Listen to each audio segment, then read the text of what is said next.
Tomato ರಸಮ್ನ ತುಂಬ ರುಚಿಯಾಗಿ ಹೇಗೆ ಮಾಡ್ಕೊಳ್ಳೋದು ಅಂತ ಇವತ್ತಿನ ವಿಡಿಯೋದಲ್ಲಿ ನಾನು ನಿಮಗೆ ತೋರಿಸ್ಕೊಡ್ತಾ ಇದ್ದೀನಿ. ತುಂಬ ರುಚಿಯಾಗಿರುತ್ತೆ. ಒಂದ್ಸತಿ ಮಿಸ್ ಮಾಡದೆ ಈ ವಿಧಾನದಲ್ಲಿ ಟ್ರೈ ಮಾಡಿ ನೋಡಿ. ಈ ರೀತಿ ಒಂದು ಪಾತ್ರೆಯಲ್ಲಿ ಒಂದು 8 ಟೊಮೊಟೊ ಹಣ್ಣನ್ನ ಈ ರೀತಿ ಅರ್ಧಕ್ಕೆ ಕಟ್ ಮಾಡ್ಕೊಂಡು ಹಾಕ್ಕೊಳ್ಳಿ.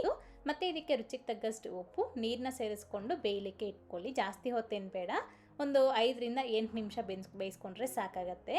ಒಂದು 5 ಒಣಗಿದ ಮೆಣಸಿನಕಾಯಿ, 2 ಟೇಬಲ್ ಸ್ಪೂನ್ ಆಗುವಷ್ಟು ಒಣಕೊಬ್ಬರಿ ತುರಿ, ಒಂದು 2 ಟೇಬಲ್ ಸ್ಪೂನ್ ಆಗುವಷ್ಟು ಧನಿಯಾ ಬೀಜ, ಅರ್ಧ ಟೀ ಸ್ಪೂನ್ ಆಗುವಷ್ಟು ಜೀರಿಗೆ, ಒಂದು 1/4 ಟೀ ಸ್ಪೂನ್ ಆಗುವಷ್ಟು ಮೆಣಸು, ಒಂದು 15 ಪೀಸ್ ಆಗುವಷ್ಟು ಬೆಳ್ಳುಳ್ಳಿ, ಈ ರೀತಿ ಒಂದು ಗಡ್ಡೆ ಹಾಕ್ಕೊಂಡ್ರೆ ಸಾಕು.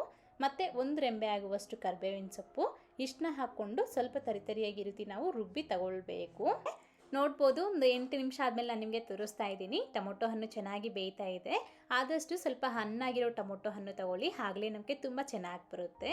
ಈ ಥರ ಬೇಯಿಸ್ಕೊಂಡಿದ್ದಾದಮೇಲೆ ಗ್ಯಾಸ್ ಆಫ್ ಮಾಡಿಬಿಟ್ಟು ಈ ಥರ ಅದ್ರ ಮೇಲೆ ಒಟ್ಟು ಈ ರೀತಿ ನೀಟಾಗಿ ಬಿಟ್ಕೊಂಡಿರುತ್ತೆ. ಈಗ ಅದನ್ನು ಎತ್ಕೊಂಡ್ಬಿಡಿ. ಈ ಥರ ಮ್ಯಾಶರಲ್ಲಿ ನಾವು ಇದನ್ನ ನೈಸಾಗಿ ಮ್ಯಾಶ್ ಮಾಡ್ಕೊಳ್ಬೇಕು. ಅದೇ ರೀತಿ ನಿಮ್ಗೆ ಇನ್ನೂ ಸ್ವಲ್ಪ ಹುಳಿಯಾಗಿ ಬೇಕು ಅನ್ನೋದಾದರೆ ಸ್ವಲ್ಪ ಹುಣಸೆಹಣ್ಣು ಕೂಡ ಹಾಕಿ ನೀವು ಟೊಮೊಟೊ ಜೊತೆ ಬೇಯಿಸ್ಕೊಳ್ಬೋದು. ಈಗ ಮತ್ತೆ ಒಗ್ಗರಣೆಗೆ ಈ ರೀತಿ ಕಡಾಯಿನಲ್ಲಿ 2 ಟೇಬಲ್ ಸ್ಪೂನ್ ಆಗುವಷ್ಟು ಎಣ್ಣೆ ಹಾಕ್ಕೊಂಡು ಇದಕ್ಕೆ ಸ್ವಲ್ಪ ಸಾಸಿವೆ ಕಾಳನ್ನ ಹಾಕ್ಕೊಳ್ಳಿ.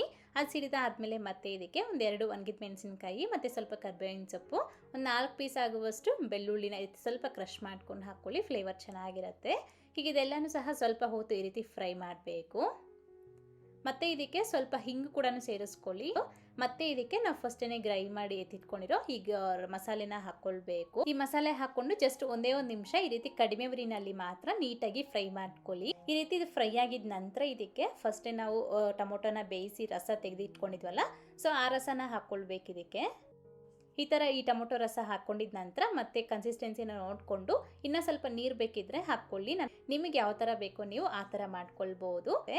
ಮತ್ತು ಸ್ವಲ್ಪ ಸಣ್ಣದಾಗಿ ಕಟ್ ಮಾಡ್ಕೊಂಡಿರೋ ಕೊತ್ತಂಬರಿ ಸೊಪ್ಪುಗಳನ್ನು ಹಾಕ್ಕೊಂಡು ಚೆನ್ನಾಗಿ ಮಿಕ್ಸ್ ಮಾಡಿ 3 ರಿಂದ 4 ನಿಮಿಷಗಳ ಕಾಲ ನಾವು ಇದನ್ನ ಕುದಿಸ್ಕೊಳ್ಬೇಕು. ಒಂದು ಸತಿ ಕುದಿಯೋಕ್ಕೆ ಸ್ಟಾರ್ಟ್ ಆಗಿದ ನಂತರ ರುಚಿ ನೋಡಿಕೊಂಡು ಉಪ್ಪು ಅಥವಾ ಖಾರ ಏನಾದರೂ ಕಡಿಮೆ ಅಂತ ಅನಿಸಿದ್ರೆ ಅಡ್ಜಸ್ಟ್ ಮಾಡ್ಕೊಳ್ಬೋದು. 3 ರಿಂದ 4 ನಿಮಿಷ ರೀತಿ ಕುದಿಸ್ಕೊಂಡಿದ್ದಾದಮೇಲೆ ಗ್ಯಾಸ್ ಆಫ್ ಮಾಡಿಕೊಂಡು ಬಿಸಿ ಬಿಸಿಯಾಗಿ ಅನ್ನದ ಜೊತೆ ಸರ್ವ್ ಮಾಡ್ಕೊಳ್ಳಿ. ತುಂಬ ಚೆನ್ನಾಗಿರುತ್ತೆ. ಸೈಡ್ ಡಿಶ್ಗೆ ಪಾಪಡ್ ಇಟ್ಕೊಳ್ಬೇಕು, ಸಖತ್ತಾಗಿರುತ್ತೆ. Thank you. Keep watching Neeli cooking. ಹಾಗೆ ನಿಮ್ಮ ಫ್ರೆಂಡ್ಸ್ಗೆ ಶೇರ್ ಮಾಡಿ. Thank you.